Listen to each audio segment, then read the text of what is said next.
Channel बहुत बहुत स्वागत है आप सभी का। तो फ्रेंड्स आज हम 36 चेस्ट साइज़ के लिए कटोरी ब्लाउज़ की कटिंग कर रहे हैं।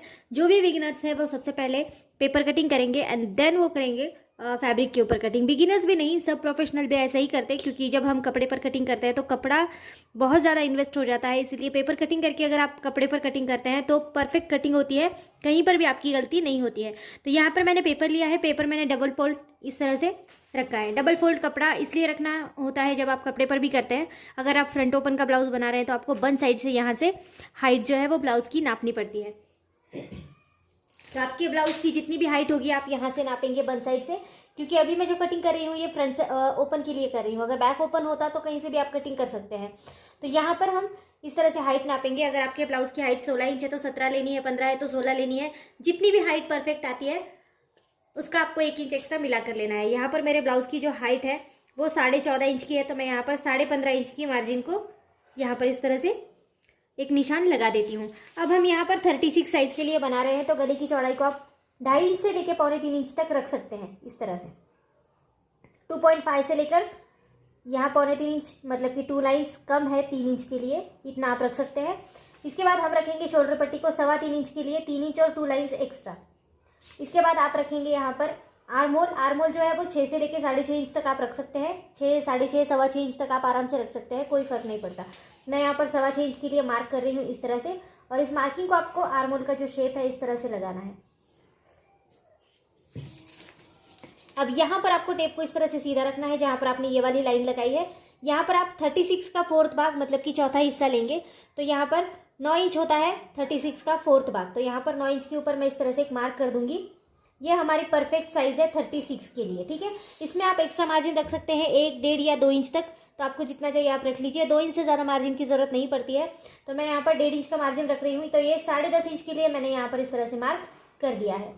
अब जहाँ पर आपने हाइट को पूरा नापा है वहाँ पर आपको कमर का चौथा हिस्सा प्लस 1.5 इंच लेना है। जितना मार्जिन होगा उतना आपने जितना भी लिया होगा। अगर आपको याद नहीं रहता तो ऊपर आपने जैसे 10.5 इंच लिया है तो आप यहाँ पर 9.5 इंच के लिए मार्क करेंगे। 1 इंच कम लेंगे, हमारे कमर का हिस्सा 1 इंच कम होता है, मतलब बहुत सा कम होता है। तो यहाँ पर हम थोड़ा ही कम लेंगे, इसमें आपका मार्जिन भी ऐड हो जाएगा और आपको याद रखने की ज़रूरत भी नहीं पड़ेगी।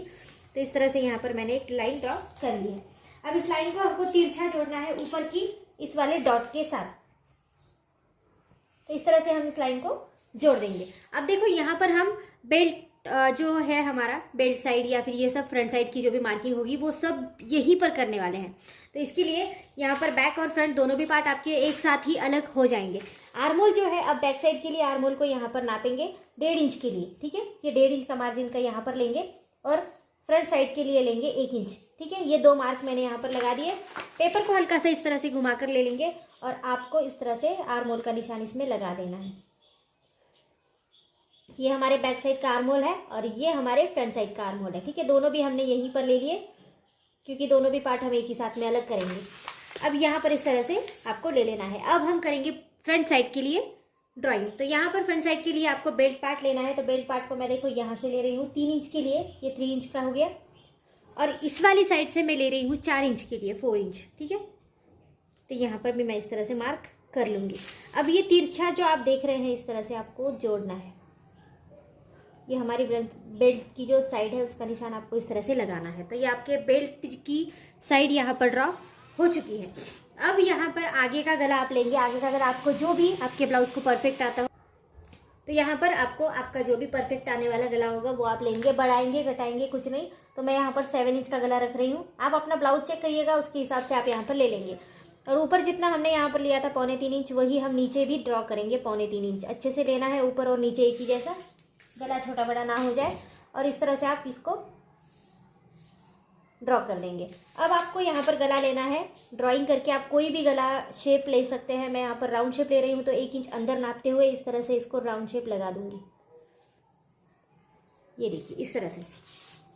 अब आपको यहाँ पर कटोरी साइज को लेना है। तो कटोरी के लिए आप इस तरह से टेप को रखेंगे। देखो मैंने सीधा रखा है बिल्कुल, तो इस तरह से सीधा रखेंगे। अगर आपको सीधा नहीं समझ में आता तो यहाँ पर जैसे आपने 3 इंच लिया था तो आप यहाँ पर भी 3 इंच गिन कर लेंगे, तो आपको पता चलेगा कि आपको टेप किस तरह से रखना है, ठीक है।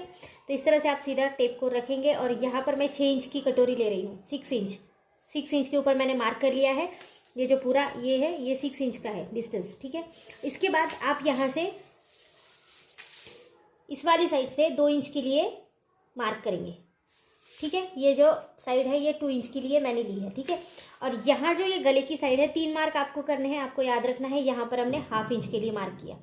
ठीक है, अब ये तीनों भी मार्क आप जोड़ेंगे गोलाई में। तो गोलाई में आपको जोड़ना है, देखो इस तरह से। हाथ को उठाना नहीं है, अगर हाथ को आप उठाएंगे तो गोलाई अच्छे से नहीं लगेगी, तो इसीलिए हाथ को बार बार उठाना नहीं है, एक ही डायरेक्शन में हाथ को इस तरह से आपको घुमा लेना है। और ये हमारी कटोरी का जो शेप है वो अच्छे से बन गया है। अब आपको यहाँ पर देखो, अगर आपको गला गिरने का प्रॉब्लम होता है ना, जो नेक कंधे की साइड नीचे नीचे आ जाती है, तो यहाँ से आप लेंगे 1/2 इंच के लिए और इस वाली साइड को आप कुछ इस तरह से जोड़ देंगे। ठीक है, अब हम इसकी कटिंग करेंगे। देखो दोनों भी पार्ट हम एक ही साथ में अलग कर रहे हैं, तो कटिंग करेंगे। कटिंग करने के लिए आपको नीचे की साइड से शुरू करना है।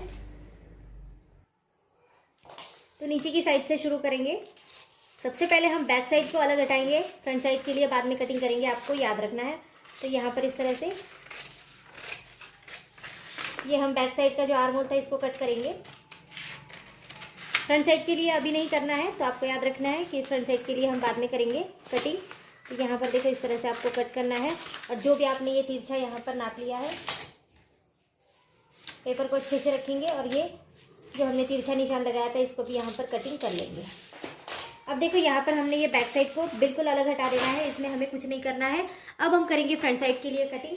तो फ्रंट साइड में आपने सबसे पहले जो आर्म होल था हमारा फ्रंट साइड का, उसको हम कट करेंगे।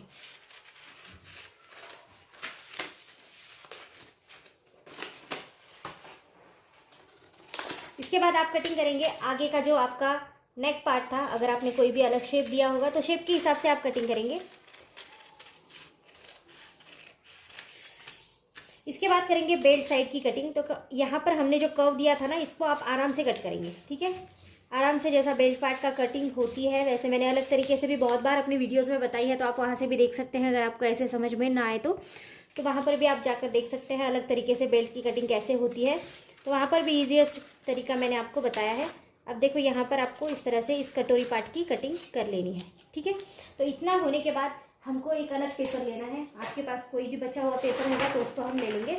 अब सपोज यहाँ पर मेरे पास ये एक पेपर है बचा हुआ, ये जो कटोरी साइड है इस वाले पेपर के ऊपर हम इस तरह से रखेंगे और इस तरह से इसको फोल्ड करके सबसे पहले आपको कटोरी का जो सेंटर पॉइंट था ना वो यहाँ पर ड्रॉ कर लेना है, कि आपको याद रहे कि ये सेंटर था। ठीक है, तो आप कटोरी को इस तरह से यहाँ पर रखेंगे। यहाँ पर भी जगह होनी चाहिए, यहाँ पर भी, नीचे भी, और थोड़ी सी हमें ऊपर भी जगह चाहिए, तो उस हिसाब से आप कटोरी को रखेंगे।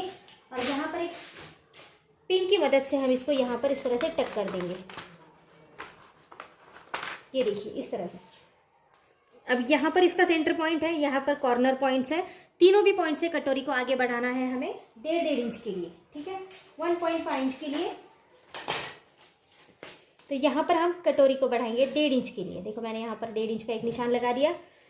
सेंटर पॉइंट से नीचे बढ़ाएंगे 1.5 इंच के लिए, और ये वाले कॉर्नर पॉइंट से आगे बढ़ाएंगे 1.5 इंच के लिए।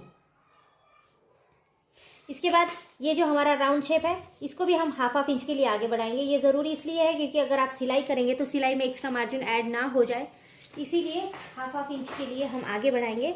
अब देखो ये 1/2 इंच बढ़ा हुआ आपको इसी के साथ रख के इस तरह से इसे जोड़ना है।